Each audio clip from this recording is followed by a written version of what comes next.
에베소 지역은 사도 바울이 3차 선교 여행 때 선교를 했던 지역입니다. 3년 정도 거기서 사역을 했지요.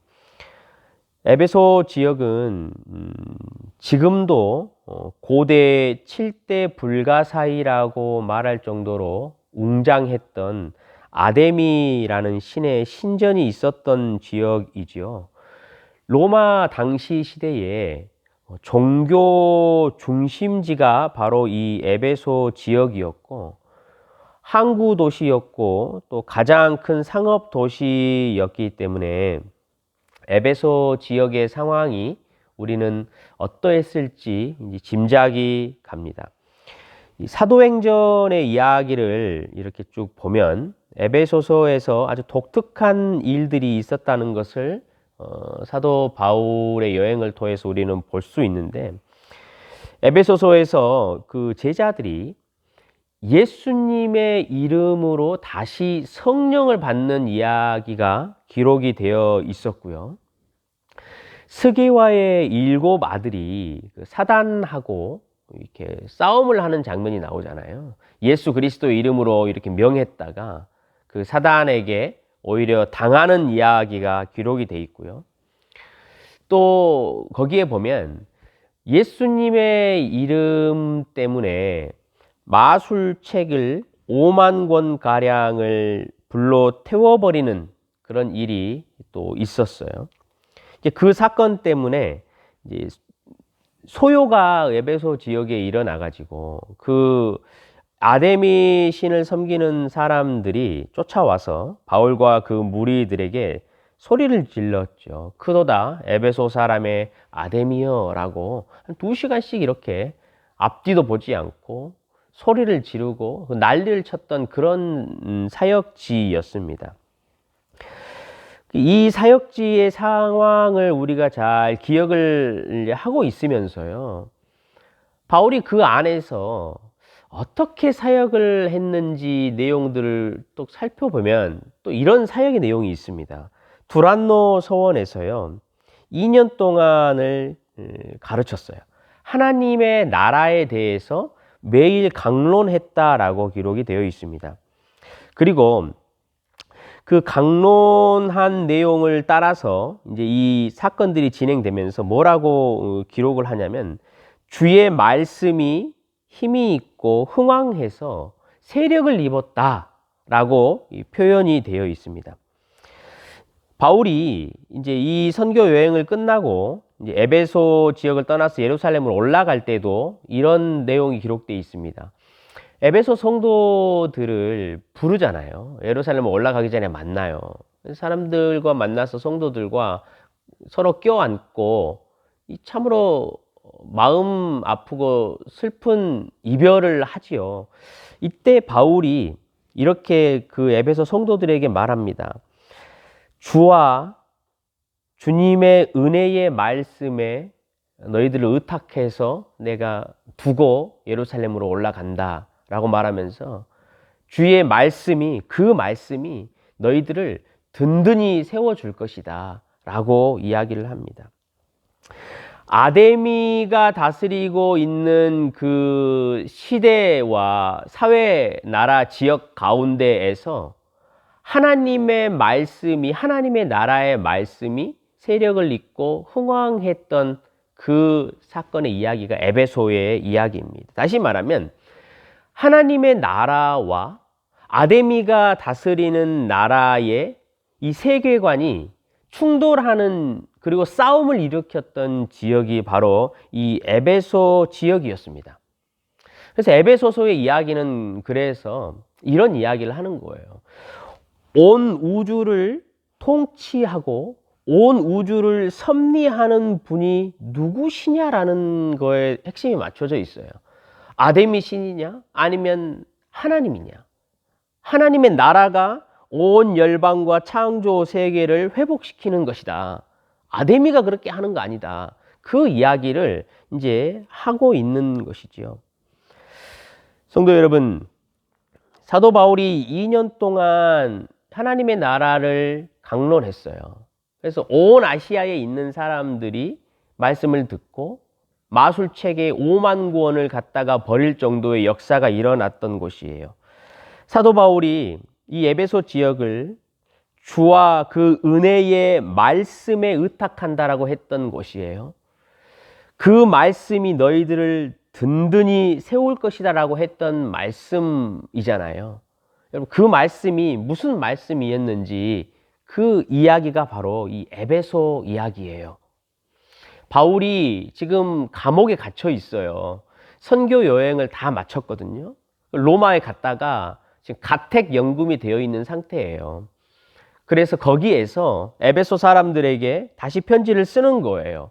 내가 너희들에게 강론했던 이야기, 너희들을 든든히 세웠던 이야기, 내가 말씀에 의탁했다고 했을 때 그 말씀이 무엇이었는지 다시 확인을 시켜주는 것이 이 에베소 이야기라는 거지요.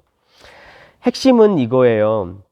오늘 본문에 보시면요, 하늘에 속한 모든 신령한 복을 우리에게 주셨다라는 것이 핵심이에요. 이 오늘 3절에서부터 14절까지의 내용을 여러분 쭉 살펴보면 이 하늘에 속한 신령한 복의 내용은 이거예요.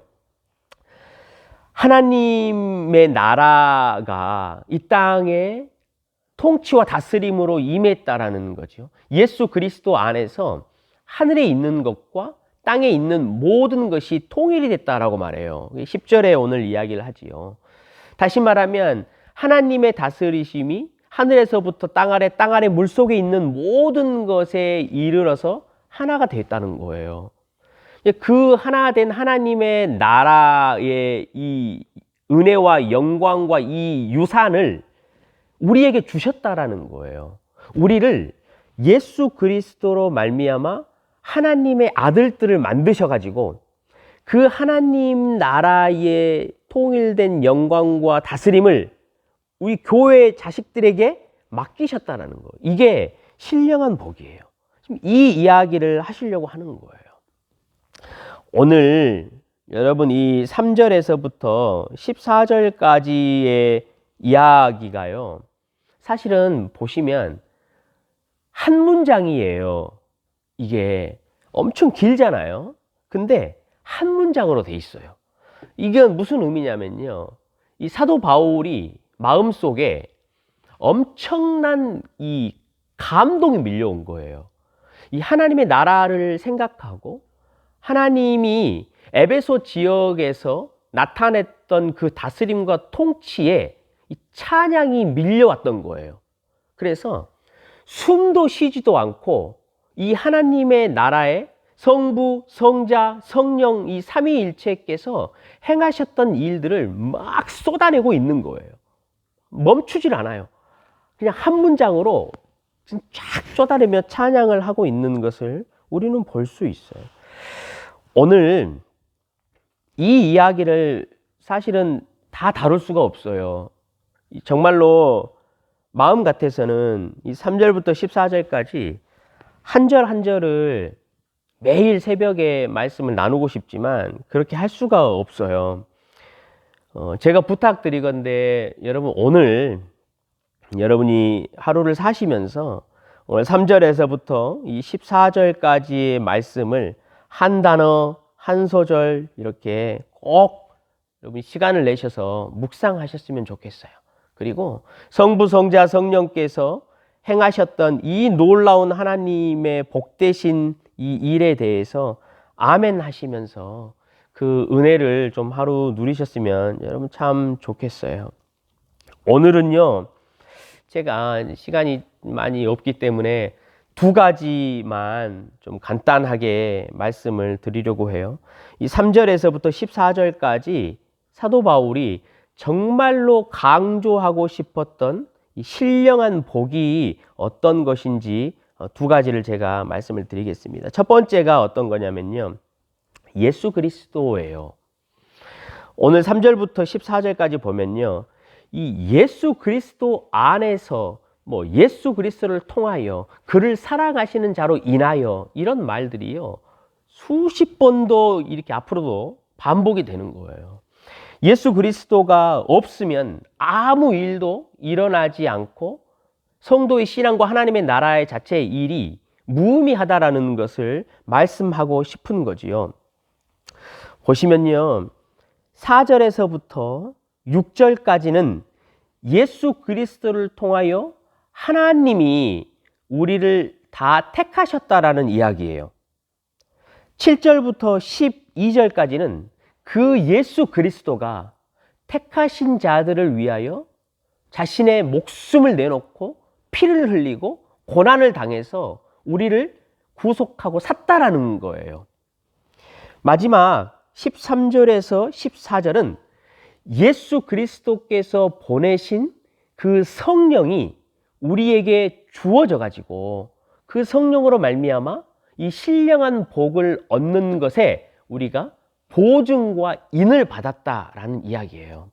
그러니까 예수 그리스도가 모든 것이라는 것을 사도 바울이 강조를 하는데요. 특별히 여러분 4절에서 6절에 보면 이 예수 그리스도에 대해서 무엇이 강조되어 있는지 정말로 놀라운 이야기가 있어요. 봐보십시오. 우리를 택하사 그리스도 안에서 택했다라는 거예요. 6절에도 보시면 은혜의 영광을 찬송하기 위해서라고 은혜라는 표현을 해요.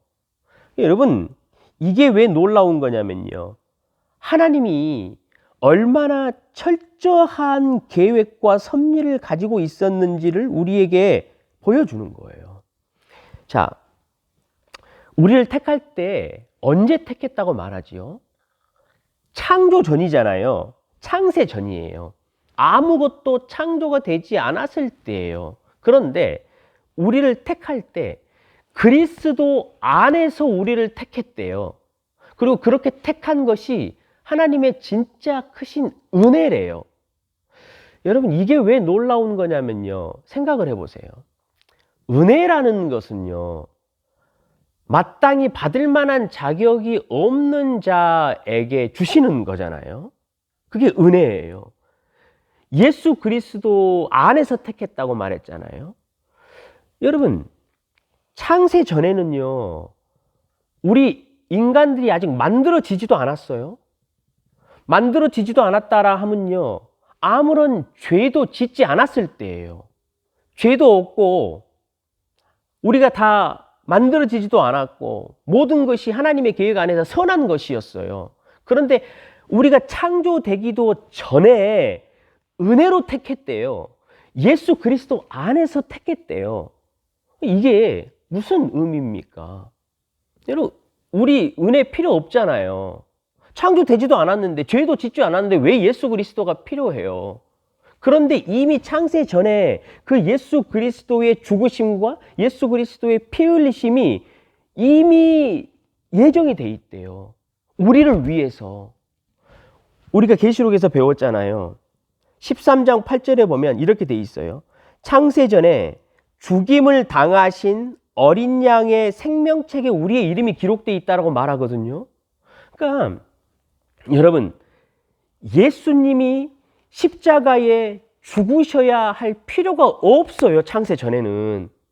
근데 그 예수님을 아예 창세 전부터 죽이실 것을 예정하시고 우리에게 은혜를 주실 것을 예정하셨다라고까지 이야기를 하는 거예요. 이게 여러분 놀랍다라는 것이지요. 이게 이제 우리에게 무엇을 의미하냐면요, 예수 그리스도의 그리고 하나님의 사랑이 얼마나 위대한 것이냐라는 것을 우리에게 가르쳐 주는 거예요. 우리는 아직 죄를 짓지도 않았어요. 아직 만들어지지도 않았어요. 그럼에도 불구하고 하나님은 우리 인생들에게요, 하나님의 사랑을 보여주고 싶었어요. 정말로 하나님의 가장 소중한 것을, 가장 가치 없는 우리를 위해서 죽이신 거예요. 그 고난을 아예 예비하셨다라는 거예요. 여러분, 그것이 우리를 위해서 예비되었다라는 거죠. 또 예수님의 이 십자가의 능력이 얼마나 위대한 것인지를 우리에게 미리 알려주시는 거예요. 어떤 사람이 죽어도요, 어떤 사람이 고난을 받는다고 해서 우리가 하나님의 아들이 될 수는 없어요. 어떤 무슨 일이 천지에 일어나서 값을 치른다고 해도 우리가 하나님 나라의 그 기업을 유산으로 받을 수는 없어요. 그러나 예수 그리스도, 하나님이 가장 존귀하게 생각하시는 그 예수 그리스도가 죽으심으로 말미암아 우리에게 하나님의 나라의 기업을 주실 수 있는 일을 하시겠다라는 거예요. 예수님의 십자가의 능력이 얼마나 귀한 것인지를 알려주시는 것이지요. 성도 여러분, 예수님이 이 땅 가운데 오신 것은요, 하나님이 갑작스럽게 계획하신 것이 아니라는 거예요. 아담과 하와가 죄를 지을지 몰랐는데 아담과 하와가 갑자기 죄를 지으니까 하나님이 깜짝 놀라셔가지고 예수를 준비해야 되겠다라고 예수를 준비하신 게 아니라는 거예요. 이미 창세 전부터 내 사랑하는 아들 예수가 십자가라는 것에 고난을 받고 죽음을 당해서 피를 흘리고 내 사랑하는 아들이 은혜를 베풀어 주어서 내 하나님의 아들들을 만들어야 되겠다. 그 아들들을 만들고 그들에게 나의 놀라운 이 하나님의 나라의 권세를 쥐어줘야 되겠다라고 태초부터 하나님의 계획과 섭리가 여러분 이미 있었다라는 거예요.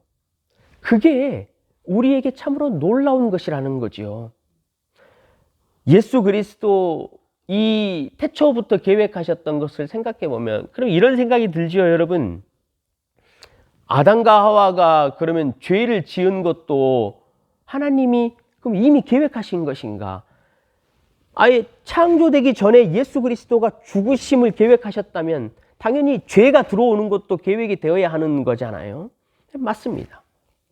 정확히 말하면 하나님이 아담과 하와가 죄를 짓게 되는 것을 어떻게 보면 허용을 하셨어요. 하나님의 완벽한 지혜와 선함을 통해서 섭리를 통해서 그 일이 일어나도록 하나님이 허용을 하셨다라는 거. 왜? 그것을 통해서 자신의 아들 예수 그리스도의 십자가가 얼마나 놀라운 것인지를 보이고 싶으신 것이지요.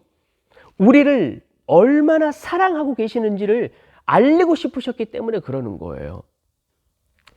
요셉이 이렇게 말하잖아요. 자기 형들에게 자기 아버지가 죽고 나서 그래요. 형님들 너무 놀라고 두려워하지 마십시오. 형님들이 나에게 악으로 그렇게 행했을지라도 하나님께서는 그것을 선으로 바꾸셨어요. 그래서 많은 사람들을 나보고 구원할 수 있도록 하셨어요. 그러니까 두려워하지 마세요라고 말을 했어요. 아담과 하와의 죄악 짓는 것도 그런 개념에서 우리는 이해할 수 있어요. 하나님의 놀라운 지혜와 섭리로 그 일을 계획해 나가시는 것이지요. 아담과 하와는 자신들의 욕심과 자신들의 죄악대로 그 일들을 행했을지라도 하나님은 그것을 선으로 바꾸시고 예수 그리스도 자신의 아들이 얼마나 능력 있는지를, 우리를 얼마나 사랑하시는지를 세상 만방에 알리셔서 영광을 받도록 하기 위하셨다라는 거예요. 그 예수를 지금 소개하는 거예요.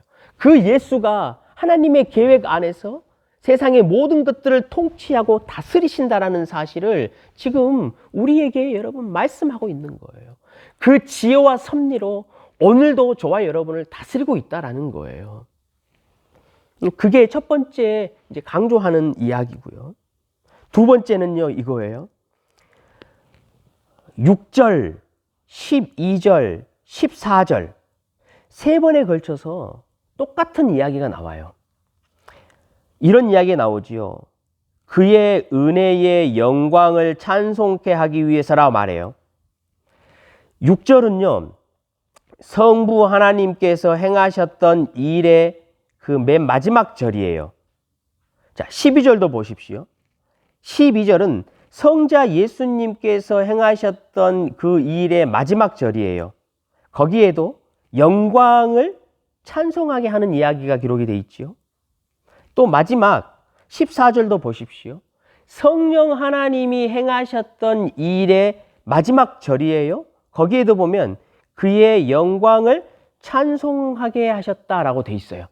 그러니까 지금 성부, 성자, 성령께서 하셨던 그 모든 사역들의 목적이 무엇인지 우리는 알 수 있어요. 그게 뭐냐면 그 성부, 성자, 성령의 영광, 그 영광이 나타나고 또 우리는 그 영광을 찬양하게 하도록 하기 위해서라고 말씀을 하시는 거예요.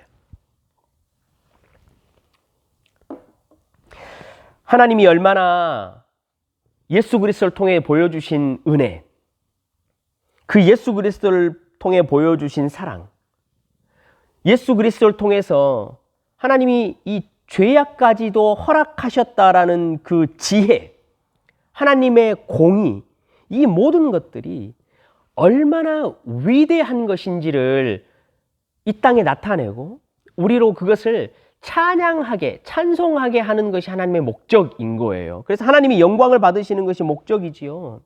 저와 여러분이요, 성부, 성자, 성령께서 행하셨던 이 모든 일들을 실제로 맛보고 실제로 알아야 한다라는 거예요. 그것으로 야, 정말로 이것이 찬양할 일이구나.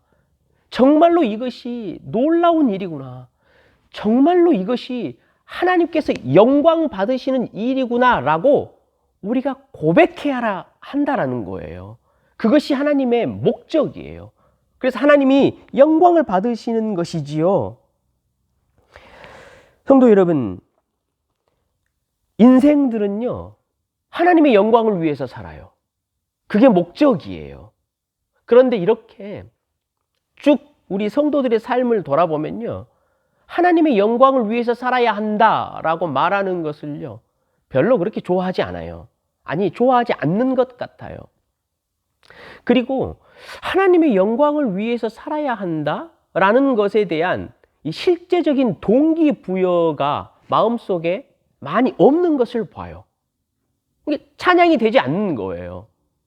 성부, 성자, 성령께서 행하셨던 이 놀라운 일들과 다스림의 계획들이 마음에 이렇게 확 꽂히지가 않아요.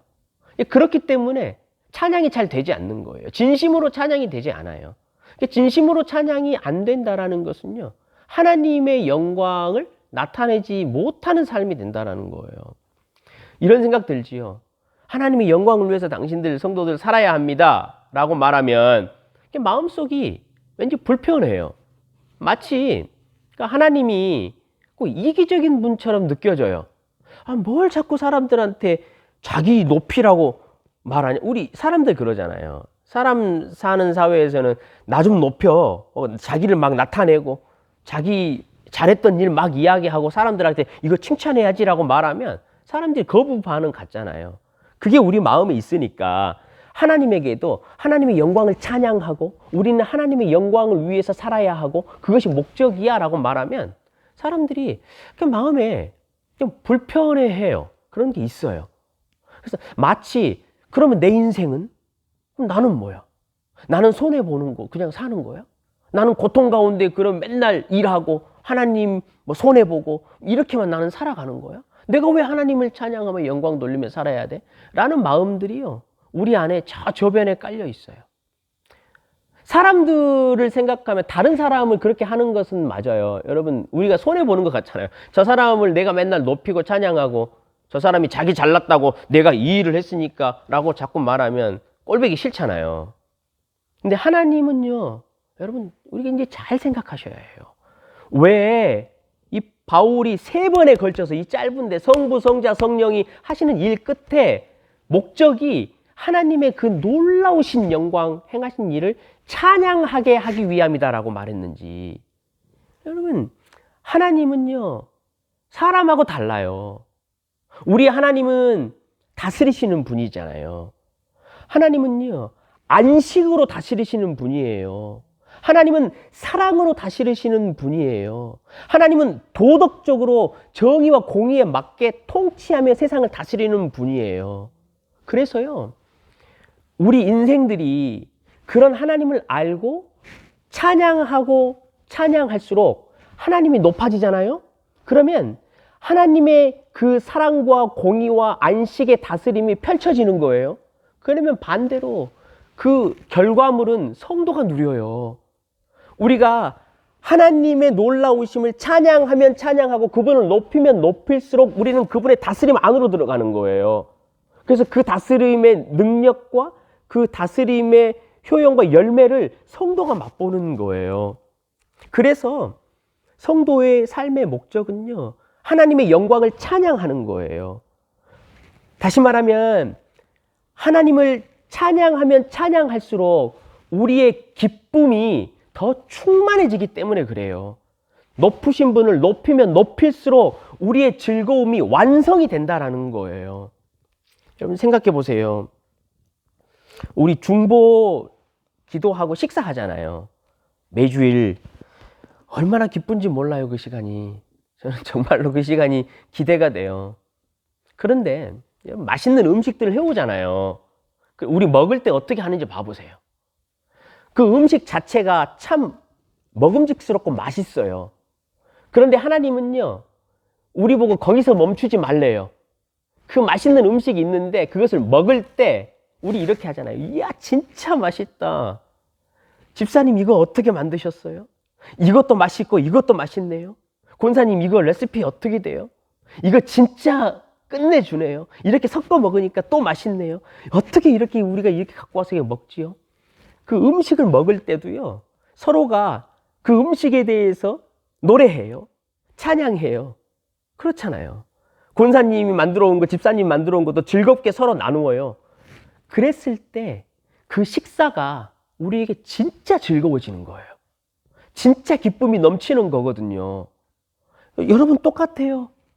하나님의 영광이 놀라워요. 하나님의 영광이 위대해요. 우리에게 찬양을 하라고 말씀하시는 이유는요, 그 영광을 높이라고 하시는 것은요, 우리의 즐거움을 위해서 그러시는 거예요.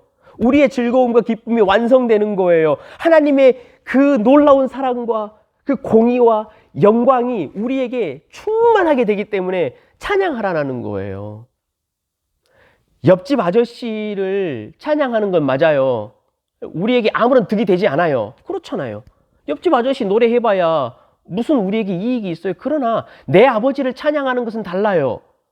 내 아버지를 높이고, 여러분 집에서도 내 아버지의 위대하심을 말하고 아버지 진짜 멋져요 하고 아버지의 위상이 점점 높아지면 높아질수록 그 가정은 평안해요. 아버지가 월급을 많이 받고 직급이 올라갈수록 자식들에게 찬양되고 이웃들에게 노래가 되고 영광을 받게 되면요, 여러분 그 즐거움은 자식들이 누리는 거예요. 그 가정에 얼마나 안식이 찾아옵니까? 그런 것과 똑같아요. 우리의 목적이요, 하나님의 영광을 찬양하는 거예요. 그래서 우리에게 그렇게 말씀해요. 네가 마음속에 하나님이 어떠신 분인지를 자꾸 아멘하고 인정하라는 거예요.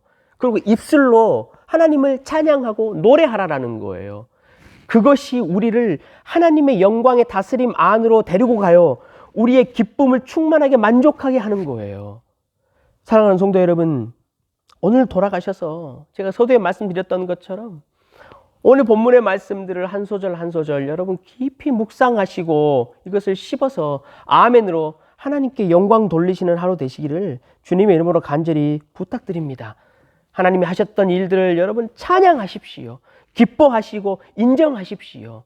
성부, 성자, 성령께서 다스리고 계심을 여러분 높이시는 오늘 하루 되시기를 주님의 이름으로 간절히 축원합니다.